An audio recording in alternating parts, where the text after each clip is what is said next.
السلام علیکم ورحمۃ اللہ وبرکاتہ۔ مغرب سے کچھ صاف صاف باتیں، قسط نمبر 18۔ سرچشمہ ہدایت۔ یہ تعلیم ان تمام شرائط و صفات کے ساتھ جو اوپر بیان کی گئیں دنیا میں کم و کاست ہے۔ اللہ کی کتاب قرآن مجید وحی کا وہ تنہا مجموعہ ہے جو اس وقت پوری اصلیت کے ساتھ انسانوں کے ہاتھ میں ہے، اور جو حقیقت کا سب سے بڑا سرچشمہ ہے، جس کی طاقت اب بھی پوری دنیا کے دلوں کو گرما سکتی ہے، جس کے مضامین و علوم کی وسعت اب بھی وقت کی ضروریات و مسائل پر حاوی ہے، جو انتہائی بلند اور خدائی علم کے شان نشان ہونے کے باوجود عام فہم اور ہر وقت قابل عمل ہے، جس کی زبان ابھی دنیا میں زندہ ہے، اور جس کے الفاظ کی تشریح کے لیے کسی قیاسی اور تاریخی اکتشاف کی ضرورت نہیں۔ محمد رسول اللہ صلی اللہ علیہ وسلم دنیا کے پیغمبروں میں تنہا وہ پیغمبر ہیں جو ہر زمانے اور ہر طرح کے حالات میں تقلید و اقتدار کے لائق ہیں، جن کی زندگی میں ایک غریب اور ایک دولت مند کو، ایک کمزور اور ایک طاقتور کو، ایک تاجر اور ایک حاکم کو، ایک بھائی اور ایک باپ کو، ایک بیٹے اور ایک شوہر کو، ایک معاہدہ کرنے والے اور ایک برسر جنگ آدمی کو، ایک مسرور اور ایک غمگین کو، ایک بیمار اور ایک تندرست کو، ایک جوان اور ایک بوڑھے کو مستقل ہدایات اور عملی نمونے حاصل ہو سکتے ہیں۔ پھر پیغمبروں کی صف میں تنہا وہ پیغمبر ہیں جن کی پوری زندگی کے واقعات، خلوت و جلوت کے حالات اور روحانی، جسمانی، اخلاقی اور مزاجی کیفیات پوری تفصیل اور پوری تاریخی صحت کے ساتھ محفوظ ہیں، اور ہر شخص ان سے استفادہ کر سکتا ہے۔ پھر ان کے ساتھ ان کے ساتھیوں کی بھی تاریخ محفوظ ہے، جنہوں نے زندگی کے مختلف حالات، حکومت، دولت و قوت کے امتحانات اور ان کی تعلیمات کو کامیاب ثابت کیا ہے۔ پھر ان کی شریعت میں وہ اصول و کلیات اور زندگی کے وہ حدود و قوانین ہیں جن پر ہر بدلے ہوئے زمانہ اور ہر دنیا کے مقام میں صالح تمدن، فاضل معاشرہ اور عادل سیاست کی بنیاد رکھی جا سکتی ہے، اور انسانی صلاحیتوں کو نشو و نما اور ترقی حاصل کرنے کا پورا موقع مل سکتا ہے، اور جن کی روشنی میں یہ پوری دنیا اپنے کمال مطلوب کی طرف مجموعی حرکت کر سکتی ہے۔ زندگی کا یہ سرچشمہ یورپ کے علم اور اس کی دست رس سے باہر ہے، لیکن اس کی طرف توجہ اپنی ناکامی کے اعتراف پر موقوف ہے، اور یہی مرحلہ بہت زیادہ دشوار ہے۔ جو لوگ اس کے ذہن،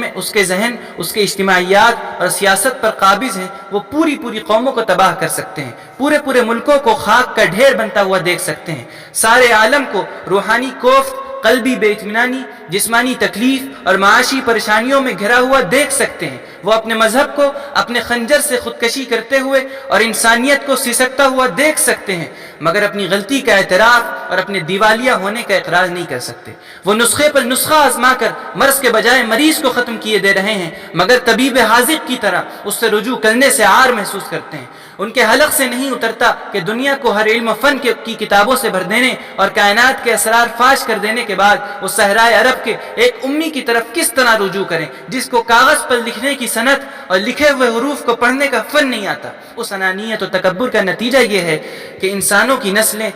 نسلوں کی نسلیں موت کے گھاٹ اترتی جا رہی ہیں، اور ایک ہولناک عالمگیر مصیبت پوری انسانیت کی طرف منہ پھیلائے ہوئے بڑھ رہی ہے۔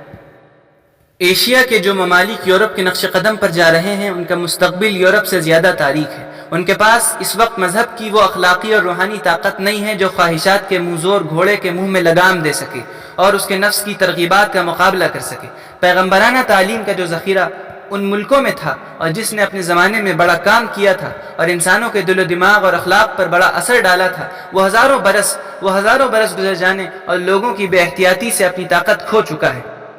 اور اس کو ان ملکوں کے فلسفے، روایات اور عالموں کی بحثوں اور موشگافیوں نے اس قابل نہیں رکھا کہ وہ زندگی کا رخ موڑ سکے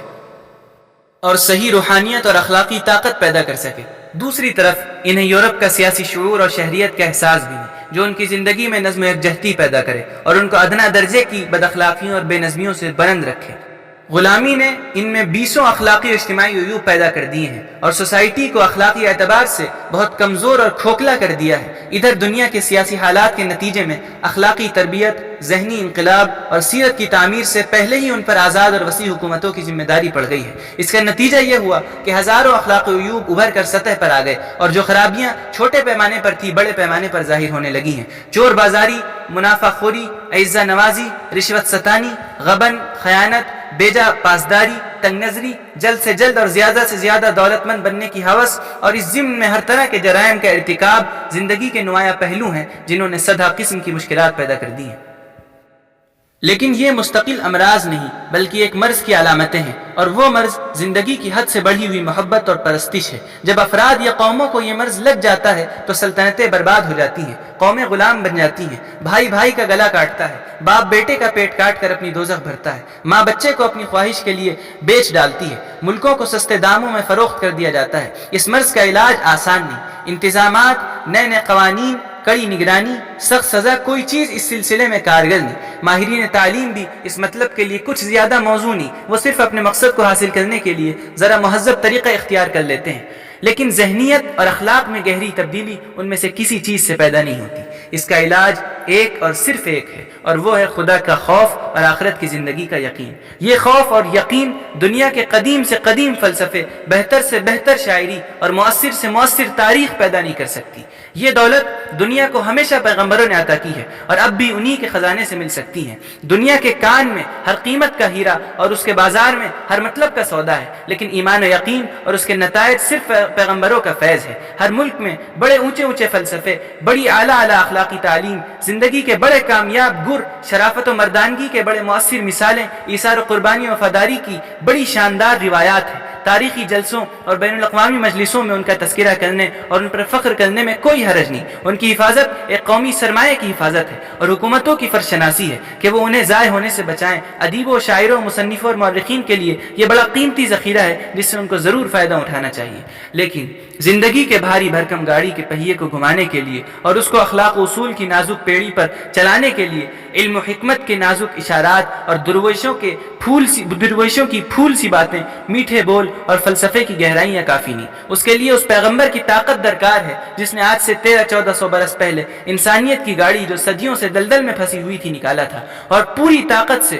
منزل مقصود کے راستے پر چلایا تھا۔ یہ طاقت اس کے زندہ دین، اس کی زندہ کتاب، اس کی محفوظ شریعت میں اب بھی موجود ہے، اور دنیا کی مدد کرنے کے لیے ہر وقت تیار ہے۔ یہ دولت و طاقت یورپ کے مقابلے میں ان ایشیائی ممالک سے زیادہ قریب ہے، اور اس سے فائدہ اٹھانا ان کے لیے یورپ سے زیادہ آسان ہے۔ اللہ کی نعمت میں ان کا ویسا ہی حصہ ہے جیسا عربوں، وسط ایشیا کی قوموں اور سلجوقیوں اور عثمانیوں کا تھا، اور زمانہ حال کے مسلمانوں کا ہے۔ اس کے قبول کرنے میں نہ کسی قوم کا احسان لینا پڑتا ہے، نہ کسی کے سامنے شرمندگی کا احساس ستاتا ہے۔ اس پر کسی نسل کی اجارہ داری اور کسی قوم کی ایجنسی نہیں، بلکہ یہ ہر قوم براہ راست اس کو اپنا سکتی ہے اور دنیا کی امامت پر فائز ہو سکتی ہے۔ ایک محبوب مریض کے لیے اس کے تیماردار جو دوڑ دھوپ کرتے ہیں اور اس کے علاج کے سلسلے میں جو بے تعصبی، فراخ دلی اور وسعت نظر سے کام لیتے ہیں، ہر طریقہ علاج کو اپناتے ہیں، قومیت، نام و نسب، کوئی چیز ان کے راستے میں حائل نہیں ہوتی، کم سے کم اتنی ہی دوڑ دھوپ، بے تعصبی اور فراخ دلی سے ان لوگوں کو بھی کام لینا چاہیے جو پوری قوموں کے تیماردار اور پورے ملک کی کشتی کے ملاح ہیں۔ ایسے قوم کا حادثہ ایک مریض کے حادثے سے زیادہ سخت ہے، اور اس کے حقوق اپنے قائدوں اور رہنماؤں پر اس سے کم نہیں ہیں جتنے ایک مریض کے اپنے تیمارداروں اور عزیزوں پر ہیں۔ ان کے لیے ان کا سمندر سے موتی نکال کر اور آسمان سے تارے توڑ کر لانا کوئی بڑی بات نہیں، لیکن ان کو اتنی دور جانے کی ضرورت نہیں، صرف بے تعصبی اور فراخ دلی کی ضرورت ہے۔ قرآن مجید نے 6 صدی عیسوی کے معاصر قوموں کو جس طرح خطاب کر کے کہا تھا، آج 20ویں صدی کی تمام قوموں اور انسانوں کو خطاب کرتے ہوئے کہتا ہے، قد جاءکم من اللہ نور و کتاب مبین، تمہارے پاس اللہ کی طرف سے نور اور کھلی ہوئی کتاب آ چکی ہے۔ یہدی بہ اللہ من اتبع رضوانہ سبل السلام ویخرجہم من الظلمات الی النور باذنہ ویہدیہم الی صراط مستقیم۔ جو لوگ خدائی رضامندی کے طلبگار ہیں ان کو اللہ قرآن کے ذریعے سلامتی کے راستے دکھاتا ہے، اور اپنے فضل سے ان کو تاریکیوں سے نکال کر روشنی میں لاتا ہے اور ان کو راہ راست دکھاتا ہے۔ اب اس مضمون کے اختتام کے ساتھ یہ ویڈیو بھی ختم ہوتی ہے۔ اگر آپ بھی اس کتابی سفر میں ہمارے شریک رہنا چاہتے ہیں تو سبسکرائب کریے اس چینل کو اور بیل آئیکن کا بٹن ضرور دبائیں۔ جزاک اللہ خیر۔